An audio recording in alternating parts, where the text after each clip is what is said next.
Hello 10th class, आपका chapter number 17 आर्थिक समस्या और चुनौतियां, गरीबी और बेरोजगारी, जिसका पार्ट 3 अब हम पढ़ेंगे बेरोजगारी। उससे पहले हमने गरीबी पढ़ा और गरीबी को दूर करने के उपाय के बारे में पढ़ा। अब हम किसके बारे में पढ़ेंगे? बेरोजगारी, अनएम्प्लॉयमेंट। भारत की वर्तमान समस्याओं में से गंभीर आर्थिक समस्या बेरोजगारी है। बेरोजगारी के कारण गरीबी उत्पन्न होती है। ये समस्या लंबे समय की और अर्थतंत्र में गहराई से घर कर चुकी समस्या है। विश्व के अधिकांश देश बेरोजगारी की समस्या से जूझ रहे हैं। अब बेरोजगारी का अर्थ क्या है? वह वयस्क व्यक्ति जिसकी उम्र 15 से 60 वर्ष के बीच हो, मतलब जो 15 से 60 साल के बीच में हो, जो बाजार में पर्वतमान दर पर कार्य करने की इच्छा और वृत्ति यानी कि इच्छा रखता हो और कार्य करने योग्य शक्ति और योग्यता भी रखता हो, काम की खोज में होने पर भी वह काम प्राप्त करने में समर्थ न हो, तो वह व्यक्ति क्या कहलाता है? बेरोजगार या बेकार। ऐसी सामूहिक परिस्थिति बेरोजगारी कहलाती है। वे ऐसी बेकारी अनिवार्य रूप से भोगते हैं तो इसे इच्छा के विरुद्ध या अनैच्छिक बेकारी कहते हैं। तो कोई लोग तो होते काम करने के इच्छुक होते लेकिन उसको उनके इच्छा के अनुरूप काम नहीं मिलता या फिर कोई काम करना ही नहीं चाहता, तो इस सब को क्या कहते हैं? बेरोजगारी। यदि कोई व्यक्ति पर्वतमान बाजार के वेतन दर से अधिक वेतन मांगे, 15 से 60 वर्ष के बीच के व्यय समूह में जिनका समावेश नहीं होता हो, अपंग, अशक्त, रोगिष्ठ या वृद्ध, आलसी, गृहिणी, जो शक्ति होने पर भी काम करने की वृत्ति या तैयारी न रखते हो, ऐसे व्यक्तियों को हम बेरोजगार नहीं कहेंगे। मतलब जो 15 से 60 वर्ष के भी नहीं हो और जो मतलब ज्यादा सैलरी की उम्मीद करे, तो फिर जो अपंग हो, जो काम करने में सक्षम नहीं हो, रोगी हो, जो हाउसवाइफ हो, ये लोग बेरोजगार नहीं कहलाएंगे। ठीक है। बेरोजगारी के मुख्य स्वरूप। भारतीय अर्थतंत्र में बेरोजगारी के कुछ निम्न स्वरूप है। मतलब किस किस रूप में बेरोजगारी होती है? तो बेरोजगारी के 6 प्रकार, ये आपको याद रखना है और ये एग्जाम में पूछे जाते हैं। पहली बेरोजगारी है ऋतुगत बेरोजगारी। भारतीय कृषि क्षेत्र में सिंचाई की अपर्याप्त सुविधाएं है, वर्षा की अनियमितता और वैकल्पिक रोजगारी के अवसरों के अभाव में 3 से 5 मास बेरोजगार रहना पड़ता है। उसे ऋतुगत या मौसमी बेरोजगारी कहते हैं। समझ में आ गया कि भाई भारत के जो किसान हैं वो खाली किस पे डिपेंड है? वर्षा पे। जब बारिश आएगी तो ही खेती करेंगे और बाकी जो महीने हैं वो फिर फ्री बैठेंगे। तो ये कौन सी बेरोजगारी कहलाती है? मौसमी बेरोजगारी। दूसरी है घर्षण जन्य बेरोजगारी। पुरानी तकनीक के स्थान पर नई तकनीक आए तब कुछ समय के लिए श्रमिक बेरोजगार बनता है, उसे घर्षण जन्य बेरोजगारी कहते हैं। ये आपको समझ में आ गया? पहले ज्यादा से ज्यादा मानव से काम होता था, वहां मशीनें नहीं होती थी, लेकिन अब क्या हो गया? मशीनें आ गई। तो कभी मशीन खराब होती है, कभी मशीन नई टेक्नोलॉजी आ जाती है। तो जब तक वो नई टेक्नोलॉजी जो व्यापारी लोग होते हैं वो नहीं खरीदते, तब तक वो जो जितने भी मजदूर लोग होते हैं वो क्या हो जाते हैं? बेरोजगार हो जाते हैं। इस बेरोजगारी को कौन सी बेरोजगारी कहते हैं? घर्षण जन्य बेरोजगारी। तीसरी है ढांचागत बेरोजगारी।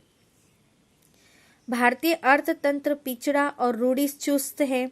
सामाजिक पिछड़ापन, परंपरागत रूढ़ियां, रिवाज, निरक्षरता और ढांचागत सुविधाओं का अभाव आदि कारणों से ढांचागत बेरोजगारी। मतलब ये परंपराओं के कारण कि भाई तेरे पिताजी या तेरे पुरखों ने यही काम किया था तो तुझे यही काम करना है, भले उसमें प्रॉफिट मिले या नहीं मिले, क्योंकि तेरी ये जाति है तो तुझे उस जाति के अनुरूप ही काम करना है। तो ये कौन सी बेरोजगारी है? ढांचागत। चौथी है प्रच्छन्न या छिपी बेरोजगारी। किसी भी काम धंधे या व्यावसायिक प्रवृत्ति में आवश्यकता से अधिक श्रमिक लगे हो, मतलब जहाँ जरूरत तो 2-3 की और लगे हुए 10-12, तो वो बेरोजगारी कौन सी कहलाएगी? छिपी बेरोजगारी। इन अतिरिक्त श्रमिकों को उत्पादन कार्य में लगा देने से कुल उत्पादन पर तो कोई प्रभाव नहीं होता। इन अतिरिक्त श्रमिकों को प्रच्छन्न या छिपी बेरोजगारी कहती है। 5वीं है औद्योगिक बेरोजगारी। औद्योगिक क्षेत्रों में होने वाले परिवर्तन के कारण यदि व्यक्ति को लंबे समय तक कम समय के लिए काम के बिना रहने पड़े तो ऐसी स्थिति को औद्योगिक बेरोजगारी कहते हैं। ये आपको पता ही है, हड़ताल होना या फिर कुछ वजह से फैक्ट्री में आग वाग लगना, तो ये सब जब काम नहीं होता तो ये औद्योगिक बेरोजगारी। अब छठी है शिक्षित बेरोजगारी, और ये भारत में सबसे ज्यादा है। कम से कम माध्यमिक शिक्षा प्राप्त की हो और यदि व्यक्ति बेरोजगार हो तो उसे कौन सा बेरोजगार कहेंगे? शिक्षित बेरोजगार। ठीक है। भारत में बेरोजगारी का प्रमाण। भारत में राज्यों के अनुसार बेरोजगारी की मात्रा अलग अलग है। रोजगार विनिमय केंद्रों में रोजगार इच्छुकों के नाम दर्ज करवाने में उदासीनता के कारण संख्या में उनकी निश्चित मात्रा या अंदाजा निकालना मुश्किल है। मतलब हर जगह पे रोजगार केंद्र खोले गए, उसमें जो भी बेरोजगार लोग हैं उनको अपना नाम लिखाना, लेकिन लोग वहां तक जाते ही नहीं, इसलिए कोई निश्चित आंकड़ा उनका नहीं है कि कितने भारत में बेरोजगार। फिर भी भारत सरकार के श्रम और रोजगार मंत्रालय द्वारा नेशनल सैंपल सर्वे NSS के आधार पर भारत में बेरोजगारी की व्यापकता की जानकारी मिली है।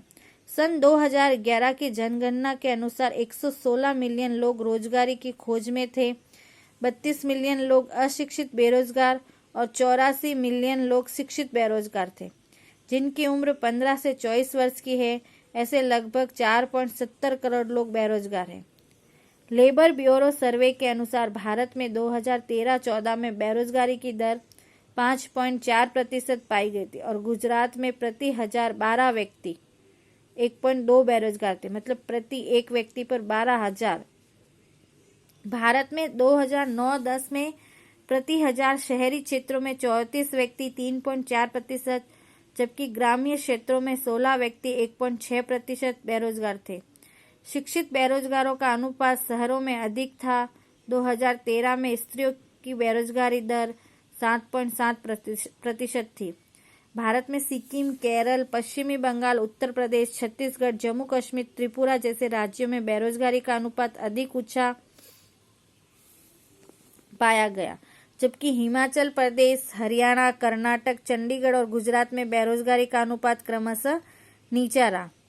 मतलब गुजरात, चंडीगढ़, हरियाणा इन लोगों में बेरोजगार कम है, लेकिन सिक्किम, केरल, पश्चिम बंगाल इसमें बेरोजगार लोग ज्यादा है। गुजरात में रोजगारी के क्षेत्र में अच्छी तथा उल्लेखनीय परिस्थितियां है, क्योंकि यहाँ के लोग तो सब काम धंधों में लगे हुए ही है। भारत में एक अनुमान के अनुसार उच्च शैक्षणिक योग्यता वाले 15% लोग युवा है। विश्व की जनसंख्या के 66% लोग जो 35 वर्ष की उम्र तक के युवा है वे भारत में हैं। यदि भारत को विश्व में युवाओं के देश के रूप में महासत्ता बनाने की दिशा में आगे बढ़ना होगा तो भारत को बेरोजगारी के कड़वे स्वरूप को बदलना होगा। यदि भारत को महासत्ता के रूप में उभरना है तो पहले यहाँ के जो युवा है उनमें जो बेरोजगारी है उसको हटाना होगा। भारत में बेरोजगारी की समस्या अधिक गहन बनने के पीछे मुख्य जवाबदार कारणों में जनसंख्या में वृद्धि, मात्र सैद्धांतिक ज्ञान, प्रायोगिक ज्ञान का अभाव है। प्रैक्टिकल ज्ञान हम लोगों को है ही नहीं, टेक्निकल ज्ञान का भी अभाव है। संपूर्ण रोजगारी उत्पन्न करने में हमें असफलता है। कृषि क्षेत्र में वर्षा की अनियमितता, जोखिम की अधिक मात्रा, कृषि व्यवसाय में रुचि घटना, सिंचाई की अपर्याप्त सुविधाएं, कृषि के अलावा के समय में वैकल्पिक रोजगारी के अभाव के समय बेकार बैठना, कुटीर उद्योग, गृह उद्योग और लघु उद्योग की कमजोर स्थिति, जाति प्रथा, संयुक्त परिवार प्रथा, परंपरागत व्यवसाय या पारिवारिक धंधे में ही लगे रहना पड़े, अन्य नए व्यवसाय या उद्योग शुरू करने में साहसों का अभाव, ज्ञान, कौशल, तालीम और अनुभव की कमी, श्रम की अगतिशीलता, मानव श्रम का दोषपूर्ण आयोजन, औद्योगिक विकास की धीमी दर, बचत वृत्ति की नीची दर जिसे पूंजी सर्जन दर में कमी होना, परिणाम स्वरूप नए धंधा उद्योग में निवेश के अभाव से शुरू न हो सकने जैसे अनेक कारण हैं। बेरोजगारी कम करने के उपाय। बेरोजगारी की समस्या हमारे आयोजन की सबसे कमजोर कड़ी है। गरीबी और बेरोजगारी दोनों सगी बहन हैं, दोनों के बीच में सह संबंध भी है, क्योंकि बेरोजगार रहेंगे तो क्या बढ़ेगी, गरीबी बढ़ेगी, इसलिए इन दोनों में क्या है, संबंध, यानी कि दोनों सगी बहनें हैं। गरीबी का मुख्य कारण भी बेरोजगारी है। इस चुनौती स्वरूप समस्या का प्रभाव युवा शिक्षित वर्ग पर विशेष है, जैसे कि उनकी शिक्षा में रुचि में कमी होना, सामाजिक और मानसिक परिस्थिति पर विपरीत प्रभाव पड़ना, मनोवैज्ञानिक दृष्टि से रोजगार न मिलने के कारण हताशा में धकेला जाना। यदि वे लंबे समय तक बेकार रहे तो युवा असामाजिक, अनैतिक प्रवृत्तियों में जुड़ जाते हैं, जैसे कि नशीले पदार्थों की हेराफेरी। आपको पता ही है, बहुत सारे युवा करते हैं और अभी तो सबका भंडा फूट ही रहा है ड्रग्स वाले मामले में। गैर कानूनी व्यवसाय, कुछ भी जो लॉ के अनुरूप नहीं हो वो काम करना, चोरी, लूटमार, धन वसूली जैसे आपराधिक कृत्य करने को प्रेरित होना, सामाजिक और आर्थिक असमानता में वृद्धि होती है। वर्ग भेद सृजित होना, तू छोटा मैं बड़ा, तू वो मैं, ऐसा जीवन स्तर गिरना, फिर उनके जीने का स्तर भी गिर जाता है, मतलब लो कैटेगरी हो जाती है। बेकारी के साथ मूल्यवर्धित जुटने से गरीबी की और बेकार परिवारों की स्थिति अधिक कमजोर और दयनीय बनना, वे नशीले पदार्थ या अन्य व्यसनों की तरफ जुट जाते हैं। आपको पता ना, मेरे को टेंशन था तो मैंने शराब पी ली, मेरे पास काम धंधा नहीं है तो मैंने ये कर लिया, गुटखा खा ले, वो खा ले, तो ये सब गरीबी और बेकारी के कारण होता है। इस प्रकार बेरोजगारी के प्रभाव व्यक्ति, परिवार तथा अर्थतंत्र पर सामाजिक दृष्टि से घातक सिद्ध हुए हैं। बेरोजगारी घटाने की सरकार की योजना और कार्यक्रमों का हमने आगे गरीबी निवारण के कार्यक्रमों में अध्ययन किया है, सब पढ़ा ही है कि सेम वही के वही बेरोजगारी में भी लागू होता है। उनका फिर से स्मरण करना चाहिए। इसके अलावा सरकार द्वारा कुछ और असरकार उपाय है जो निम्नानुसार है। भारत में तीव्र आर्थिक वृद्धि दर 10% जितना ऊंचा लक्ष्य रखकर, मतलब आर्थिक विकास की दर हमेशा 10% रखनी चाहिए, लेकिन ऐसा कभी नहीं होता। इस बार 10% रखी थी, लेकिन कोरोना के कारण वो घटकर कम हो गई। तो जब भी हमने 10% लक्ष्य दर रखी है, कुछ न कुछ प्रॉब्लम हुई है। जितना ऊंचा लक्ष्य रखकर सिद्ध करने का सर्वाग्रही कदम उठाना, सार्वजनिक और निजी क्षेत्रों में पूंजी निवेश की मात्रा बढ़ाना, मतलब उसमें ज्यादा पैसा लगाना, व्यापार में ज्यादा उन्नति करना, रोजगारी के अवसरों में वृद्धि करना, अर्थतंत्र में कृषि सहित छोटे और गृह उद्योग, कुटीर उद्योग सहित सभी विभागों में और प्रदेशों में तीव्र और संतुलित विकास सिद्ध करने के लिए रोजगारी के नए क्षेत्र खोलने चाहिए। सरकार ने रोजगारी बढ़ाने के लिए अनेक योजनाएं द्वारा आर्थिक सहायता, शिक्षण, प्रशिक्षण के केंद्र शुरू किए हैं। श्रम प्रधान उत्पादन पद्धति पर आधारित उपभोक्ता वस्तुओं का उत्पादन करने वाली इकाइयों, छोटे और लघु उद्योगों, ग्राम उद्योगों, हस्त बुनाई कारीगरों से संकलित हुनर उद्योग के विकास पर बल दिया है। इसके लिए योजनाओं में प्रोत्साहन नीतियां भी लागू की गई है। ग्रामीण क्षेत्रों में कृषि के अलावा के समय में बेरोजगारी घटाने के लिए खेतों में एक से अधिक बार फसल ले सके, मतलब एक ही फसल नहीं, जैसे ये फसल बोई तो वापस दूसरी फसल, ऐसी तरीके से ऐसी पद्धति विकसित करनी, नई जमीन जुताई के अधीन लानी, प्रत्येक खेत को पानी और बिजली की सुविधाएं उपलब्ध करवाना, छोटी बड़ी सिंचाई योजनाएं, डैम, चेक डैम, जलाशय, नहरों, ट्यूबवेल, बांधों, सड़क निर्माण की प्रवृत्तियां, कृषि से संलग्न प्रवृत्तियां, मुर्गा, बत्तख, मत्स्य पालन, डेयरी उद्योग, वनीकरण के कार्यक्रमों द्वारा ग्रामीण क्षेत्रों में कम पूंजी निवेश से अधिक लोगों को रोजगारी उपलब्ध कराई जा सकती है। इसके लिए रोजगार लक्ष्य आयोजन होना चाहिए। ग्रामीण क्षेत्रों में रोजगार के अवसर बढ़ाने चाहिए जिससे उन्हें वही पर्याप्त आय और रोजगारी प्राप्त होती रहे, तो शहरों की तरफ स्थानांतरण घट सके। तो गांवों में उनको रोजगार उपलब्ध हो तो वो लोग शहरों की तरफ नहीं आएगी। रोजगारी की मांग पर दबाव घटाया जा सकता है। कृषि क्षेत्र में बागायती खेती, सेंद्रीय खाद आधारित खेती, शुष्क कृषि और बहुलक्षी फसल पद्धति, सब्जियों फलों की खेती की तरफ अधिक बल देकर प्रोत्साहन देना, ग्रामीण क्षेत्रों में शिक्षा की गुणवत्ता और मात्रा बढ़े इस पर अधिक ध्यान देना, ग्रामीण क्षेत्रों में मानव विकास को टिकाए रखने के लिए उनके स्वास्थ्य, शिक्षण, शुद्ध पीने का पानी, पौष्टिक आहार, बिजली, मार्ग, बैंकिंग, बीमा, इंटरनेट, सूचना संचार की, मनोरंजन की सुविधा में वृद्धि करके जल संचयन की प्रवृत्तियां, सार्वजनिक स्थायी संपत्ति का निर्माण करके स्थानीय लोगों उद्योगों का विकास और प्रोत्साहन देकर रोजगारी मूलक कार्यक्रम अपनाकर ग्रामीण लोगों के जीवन में गुणात्मक और परिणात्मक सुधार लाने का मुख्य उद्देश्य रहा है।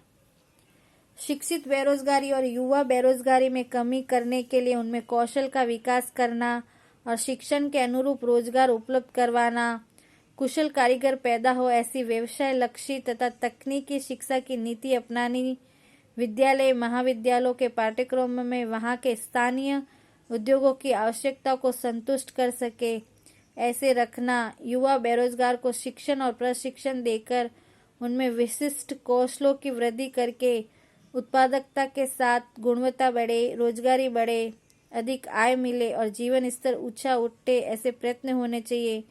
उन्हें लगातार कार्य मिलता रहेगा ऐसा आश्वासन देना चाहिए। कार्य की नई परिस्थिति के अनुसार नई जानकारी प्राप्त करके उन्हें योग्य सक्षम बनाकर रोजगारी प्राप्त कर सके और वैश्विक देशों के श्रम शक्ति की तुलना में वैश्विक स्तर पर भारतीय युवा समकक्ष खड़े हो सके, ऐसी स्थिति उत्पन्न करने के प्रयत्न करने चाहिए। भारत सरकार के श्रम मंत्रालय और राज्य सरकार ने युवा बेरोजगारों को औद्योगिक विकास के साथ उनके ज्ञान, समझ, उत्साह और कार्य क्षमता में वृद्धि हो, इसके लिए प्रशिक्षण द्वारा कौशल विकास के अनेक कार्यक्रम जैसे make in India, skill India, digital India जैसी महत्वाकांक्षी योजनाएं अमल में रखी। टेक्निकल संस्थाओं, कॉलेज और यूनिवर्सिटी की स्थापनाएं देश भर में करके उन्हें व्यावसायिक अभ्यासक्रमों और आधुनिक टेक्नोलॉजी के अनुरूप शिक्षण की सुविधाएं उपलब्ध करवाकर विद्यालय, कॉलेजों में आधुनिक अभ्यासक्रम, व्यावसायिक और टेक्निकल शिक्षण द्वारा रोजगारी की मांग के अनुरूप सक्षम बनाने के प्रयत्न किए। वर्तमान में प्रत्येक राज्य में एक IIT, एक IIM जैसी उच्च संस्थाएं स्थापित की जा सके। मतलब ये सब सरकार की ओर से प्रयत्न चल रहे जिसके द्वारा वो बेरोजगारी कम करने के उपाय कर रहे हैं।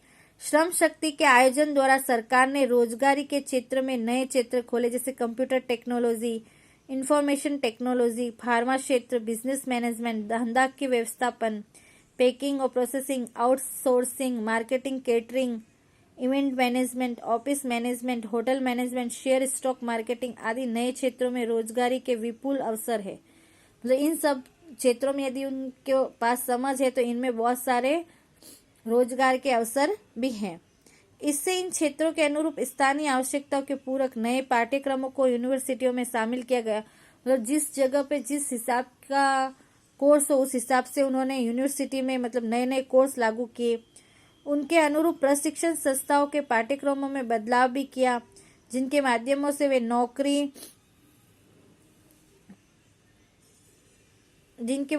नौकरी के वर्तमान और भविष्य की आवश्यकताओं को पूरा कर सके।